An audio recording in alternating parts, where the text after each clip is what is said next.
"The Texas Stars defend extremely well," said Keefe at the morning skate for the Marlies. "We had more than enough opportunities to get more than 2 goals.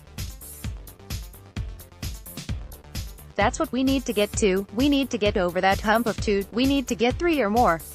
Well, the Toronto Marlies certainly accomplished that with a 6-2 victory on the road in Game 5 of the Calder Cup Final.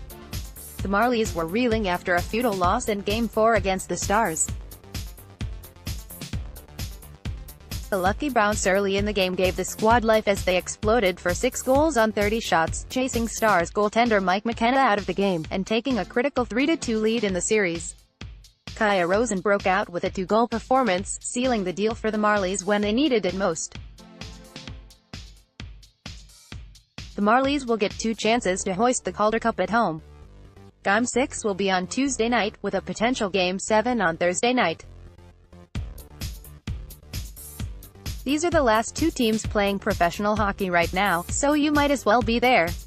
The team forwards Andreas Johnson, Miro Aaltonen, Carl Grundstrom, Dmytro Timashov, Chris Mueller, Ben Smith, Pierre Engvall, Frederick Gauthier, Colin Greening, Mason Marchment, Adam Brooks, Trevor Moore, defense Martin Marinson, Justin Hall, Andrew Nielsen, Vincent Loverty, Rosen, Timothy Liljegren. Travis Dermott is not in the lineup tonight, and is listed as day-to-day. Andrew Nielsen will dress for the Rosen walks over to Liljegren, in what looks to be a shelter defense first pairing, with Loverty on babysitting duty with the youngster and Nielsen. Garrett Sparks once again in the net for the Marlies. He has been playing well for the Marlies, but his counterpart McKenna has been a step better all along the way. McKenna's .933 save percentage in the playoffs is a solid .015% better than Sparks' .918. Putting this in practical terms, the Stars' netminder saves an extra goal every 7 shots compared to Toronto's Sparks. That will need to change if the Marlies have a shot at winning the biggest matchup in every hockey game. The game first period 1-0 almost immediately. The Toronto Marlies catch break in the neutral zone. Offensive leader Johnson picked the puck out of the feet of Brent Regner before speeding away and scoring on the breakaway. Johnson's 8th goal of the postseason is unassisted, and his 7th on the road. I think it's safe to call him a road warrior. 2-0. 47 seconds later, the kid line for the Marlies pounced on a reeling Stars group and capitalized on a rebound, giving the Marlies a commanding early lead. Marchment started the play by digging the puck out from the corner off the cycle, finding his centerman Brooks with the pass. Brooks spins and fires a shot on McKenna, creating a rebound that more muscles between the legs of the Texas goalie. This was a classic kid line goal, Marchment doing the dirty work along the boards, Brooks finding space and creating a play, with Swiss Army knife Moore picking up the leftovers. Despite the lack of scoring for the next 10 minutes of the game, the Marlies did not slow their ferocious pace against the Stars. Shift after shift, the Marlies got chance after chance on McKenna's net. The shots with 5 minutes left in regulation were a commanding 10-4 margin in favor of the Marlies, with most shots either creating rebounds, or nearly going in the net themselves. Marlies kid line causing havoc each time they hit the ice. Mark R. at Mark Ucleaf, June 10, 2018. After 1, the period ends with the shots 11-6 in favor of the Marlies, with scoring chances favoring the Marlies at 7-3 as well. However, by watching the game, it felt like the shots were 20-1 with the Marlies up 4.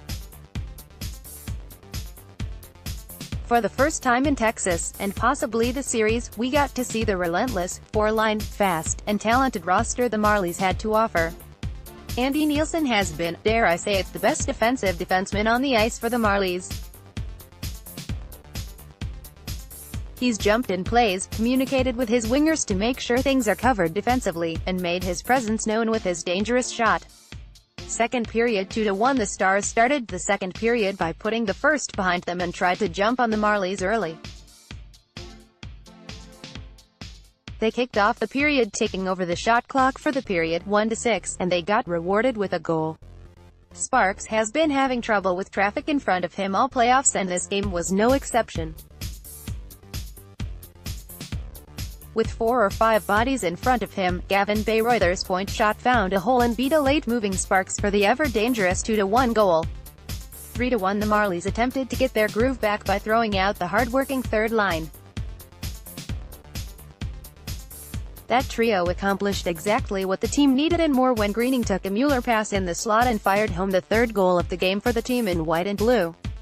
Timmy Liljegren's point shot was hard and timely as Mueller had just separated himself from his defender and was in a good rebound position.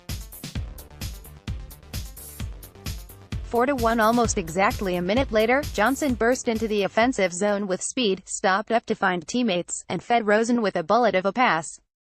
Rosen took the puck in stride, and in one motion, deked around his man before pulling McKenna out of his jock and scoring his third goal of the playoffs.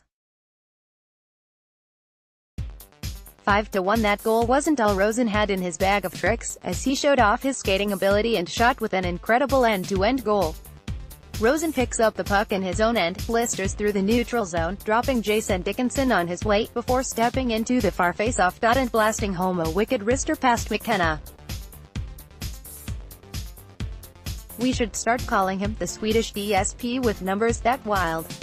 Kaya Rosen scored 4 goals on 157 shots in the regular season.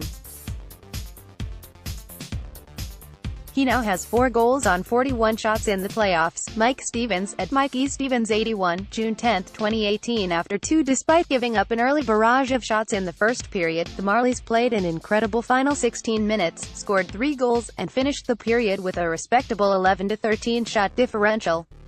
The Leafs Nation Network somehow has scoring chances as a stat, and they determined that the Marlies led in that category 16-8 across the first 40 minutes. Third period. After 5 goals on 22 shots, the Texas Stars pulled McKenna to start the third period. Landon Bow took over, giving the Stars MVP 20 minutes of rest before Game 6. 6-1 Aaltonen catches the Stars jumping too far ahead into the offensive zone and sneaks away for a 2-on-1 with Grundstrom. A saucer pass later, the Swedish Terminator gives the Marlies a 5-goal cushion. Rosen and Brooks stop a breakaway from Remieli.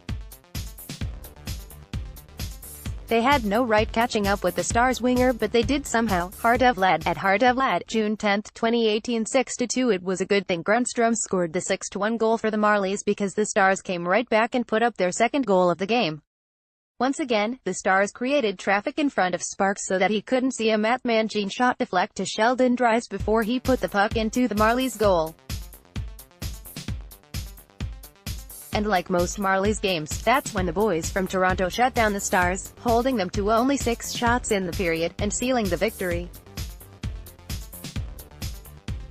We'll see you at Ricoh Coliseum on Tuesday night for Game 6. Doors open at 6:30 p.m. ahead of the 7 p.m. puck drop.